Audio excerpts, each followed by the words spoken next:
Hello, I'm Shaba. Welcome to this lesson. Aujourd'hui, nous allons aborder l'accentuation des mots en anglais. Effectivement, l'anglais n'est pas linéaire comme le français. Il y a beaucoup de variations et cela dépend entre autres du nombre de syllabes que le mot contient. Alors tout d'abord, voyons les mots à une syllabe. Ce cas est simple. Les mots qui sont accentués et qui n'ont qu'une syllabe dans une phrase seront tous les mots qui ne sont pas grammaticaux. Par exemple, la phrase « Je te verrai ou je te rencontrerai à l'arrêt du bus » sera « I will meet you at the bus stop ». I will meet you at the bus stop. Donc vous entendez bien qu'il y a trois mots accentués. C'est le verbe to meet, I will meet you, et bus et stop. Bus, stop. I will meet you at the bus stop. I will meet you at the bus stop. D'accord?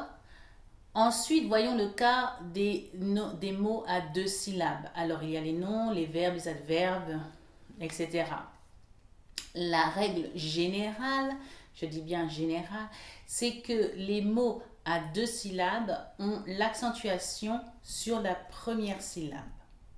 Alors, l'accentuation de la syllabe est annoncée dans les dictionnaires, dans la phonétique du mot, en mettant une apostrophe qui sera placée juste devant la première lettre de la syllabe accentuée. Donc, voyons les mots courants de deux syllabes qui ont l'accentuation sur la première syllabe. Il y a windows, la fenêtre. Windows, window. Table, la table. Table. Little, petit ou peu. Little, little, little. Table. Window. Many, many. Beaucoup. Many. People, people. Les gens, les personnes. People. Money, money, money. L'argent. Money. La première exception donc pour les mots à deux syllabes, ce sont les noms qui ont dans la deuxième syllabe soit une diphtongue, soit une voyelle longue, comme dans les mots d'origine française. Par exemple, le mot police, c'est le même en anglais, et c'est une origine française, donc l'accentuation se fera sur la deuxième syllabe, c'est-à-dire, on va dire police, police, police. Alors, une exception encore, ce sont entre les noms et les verbes qui ont la même origine. Donc, il y aura un présent, un cadeau, et présenter quelqu'un. Donc, ce sera a present, et to present. To present. I present you, Mr. bla bla bla. A present, to present. Vous voyez la différence? Un autre exemple, un enregistrement est enregistré. Donc l'enregistrement sera sur la première voyelle. A record, a record. Et le verbe, l'action d'enregistrer sera sur la deuxième voyelle. To record, to record. A record, to record. Et enfin, les mots qui ont trois syllabes ou plus, la règle générale pour ces cas-là, c'est que la syllabe accentuée sera la troisième en partant de la fin, c'est-à-dire l'avant-avant-dernière. Par exemple, le pays, le Canada. Canada. Canada. Il a trois. Canada, ce sera K qui sera accentué. Canada. Ou la photographie. Photograph, photograph, photograph.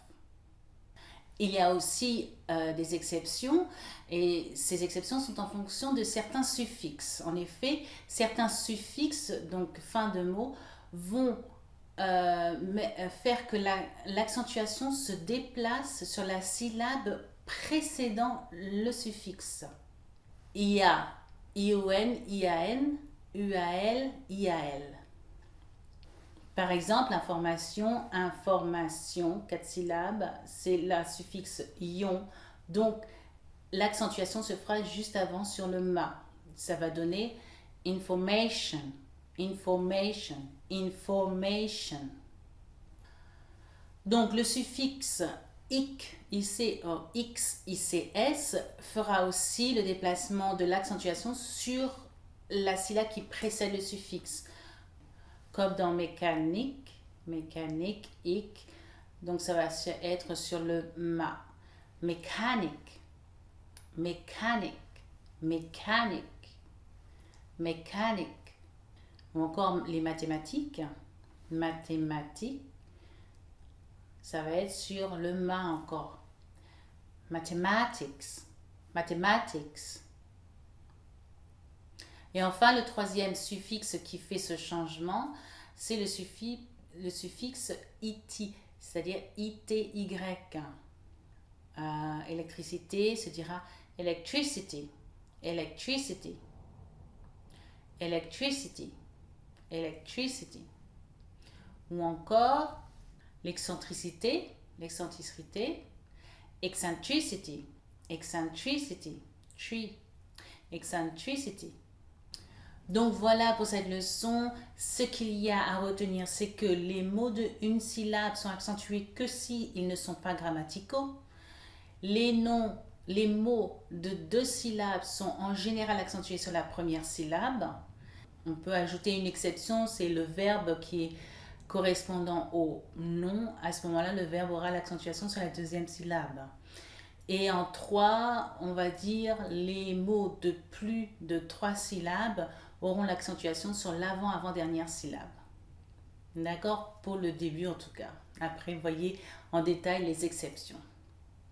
J'espère que cette petite explication sur l'accentuation des mots vous aura aidé à vous mettre en confiance pour parler plus en anglais. En tout cas, si vous avez quoi que ce soit comme question à me poser, n'hésitez pas à les mettre dans les commentaires. En attendant, je vous dis à bientôt dans une nouvelle vidéo. See you soon. Goodbye.